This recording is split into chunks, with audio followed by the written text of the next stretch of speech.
Hai semuanya, kali ini aku mau sharing pengalaman tentang penggunaan smart cooker merek Tata Smart.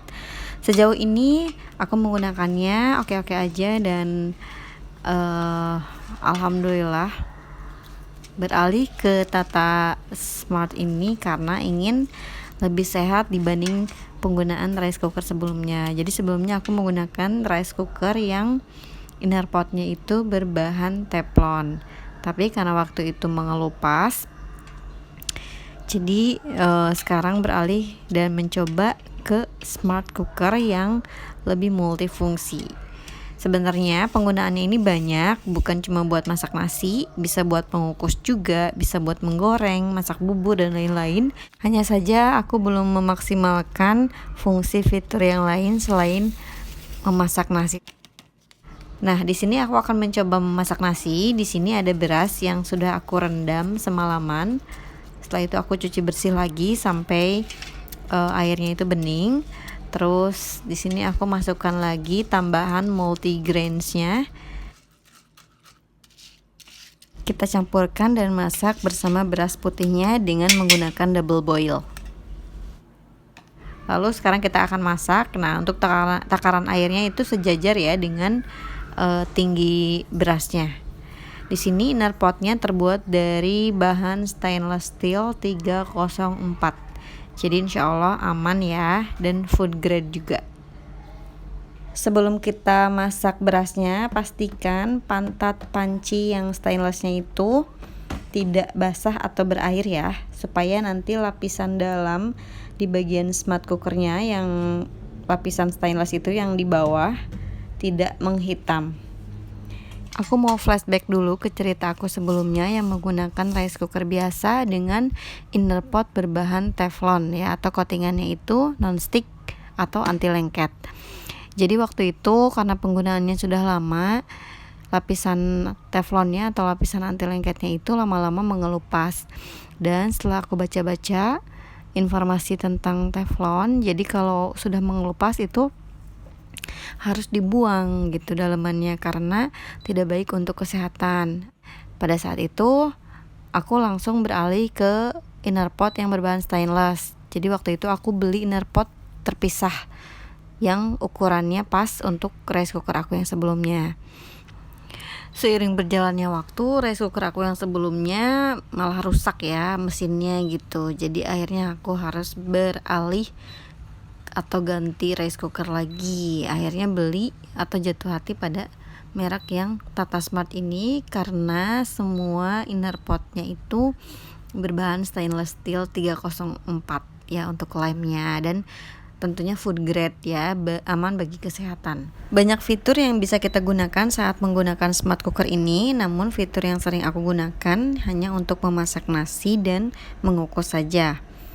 Di sini fitur yang untuk memasak nasi ada dua, yaitu yang standardized dan juga tasty rice.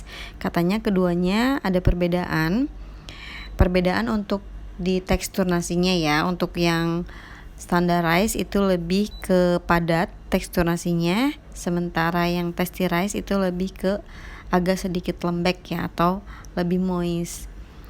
Nah, di sini yang sering aku pakai adalah fitur yang standardized saja. Jadi nanti air tajin dengan nasinya itu akan kepisah, sehingga akan menghasilkan nasi yang low karbo ya. Kalau sudah low karbo, otomatis dia akan rendah gula. Jadi lebih ramah untuk orang yang atau penderita diabetes, atau untuk diet juga bisa ya. Ini nasinya sudah matang karena aku masaknya sekaligus dalam porsi yang cukup banyak. Jadi sebagian aku pindahkan ke wadah seperti ini ya. Jadi kita prep meal nasinya, lalu kita nanti simpan di kulkas ya, atau di chiller. Jadi setiap kali mau masak atau mau makan, kita tinggal ambil nasinya di kulkas ya, kita ambil secukupnya lalu kita steam atau kita kukus. Kalau aku menggunakan metode seperti ini setelah beberapa kali mengalami keadaan nasinya itu basi ya, karena sebelumnya aku hangatkan di rice cookernya agak lama gitu ya, Walaupun di sini ada fitur menghangatkan nasi sampai 24 jam, tapi aku sarankan jangan, karena aku pernah memasak nasi itu lebih dari 2 jam dan akhirnya nasinya itu menjadi basi gitu. Jadi dengan cara seperti ini masak nasinya lebih aman ya, nggak akan basi dan juga lebih cepet aja gitu. Jadi sekali masak mendingan tuh langsung sekaligus banyak, terus pada saat ingin makan lagi tinggal kita hangatkan karena nasinya udah ada di kulkas kan, udah kita prep meal sebelumnya. Di sini juga aku udah coba untuk mengukus ubi dan hasilnya oke. Nah, ini air tajin yang terpisah saat kita memasak nasi dengan menggunakan metode double boil. Terus juga dengan smart cooker ini kita juga bisa dengan mudah membersihkan area sisi-sisinya ya yang terkena cipratan air pada saat menanak nasi. Terus juga di atasnya ini ada tutup yang bisa kita mudah lepas dan pasang dan gampang juga untuk dibersihkannya.